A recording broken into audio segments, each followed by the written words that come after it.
The Elder Scrolls franchise is one which is steeped in lore, widely loved game mechanics, 5-star writing, and some of the best high fantasy in the video game industry. The franchise started out in 1994 with the release of the Elder Scrolls Arena, a DOS game with basic mechanics and even more basic graphics. Bethesda Softworks, the developers of the franchise, followed this up with Daggerfall, which became more focused on the gameplay than the story, with improvements being made to the code and the way the game worked. Daggerfall was the first game to feature 3D camera, which allowed the player to freely look around using the mouse. Let's start off looking at some of the game's visual features. When Skyrim was released in 2011, it was praised for having some of the most detailed and realistic graphics in both the Elder Scrolls series and the world of video games in general. Throughout the course of the year, it became almost infamous for requiring some of the top-notch hardware available. As the time went on, more and more user-created content was made by adoring fans of the game, which have led to an influx of screenshots from players competing who can get their game to look the most realistic.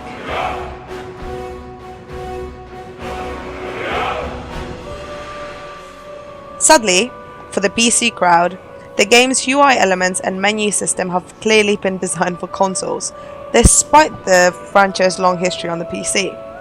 It features a basic menu layout with the relevant keys displayed at the bottom of the screen and large headings pointing out to the player what they are looking at.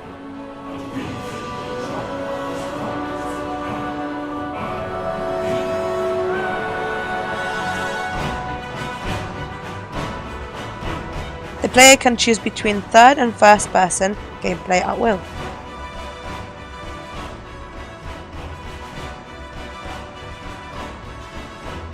When it comes to controls, Skyrim's layout for both keyboard and gamepad break away from the industry standard layout.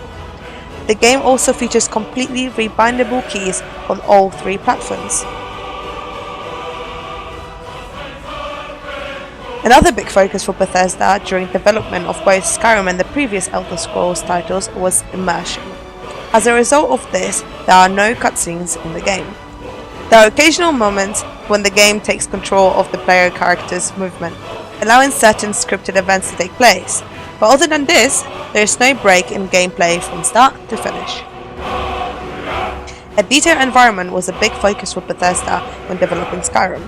Todd Howard, the game's director, was quoted as saying he wanted to make a game where you could look at forks sitting on a table in a close detail, then leave the house, look at a mountain, and be able to climb to the summit.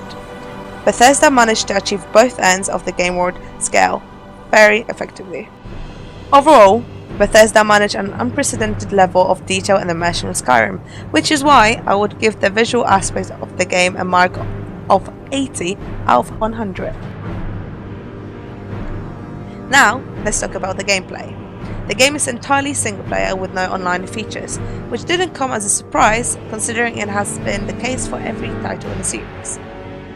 It has a main questline serving as the game's central narrative, with a huge array of side stories and tasks for the player to complete. It was the first game in the series to feature what are called raiding quests. This is a mechanic where random quests take any number of values and put them into one objective, effectively giving the player infinite quests to complete. The game is set in the titular Skyrim, one of many provinces of the game's largest setting, Tamriel. It is primarily based on countries like Norway, with the inhabitants of Skyrim being a tall, fair-haired race with a hardy attitude to life. One recurring theme throughout the game is the Civil War, which is taking place between two rival factions. The native liberal Stormcloaks and the conservative Imperial Legion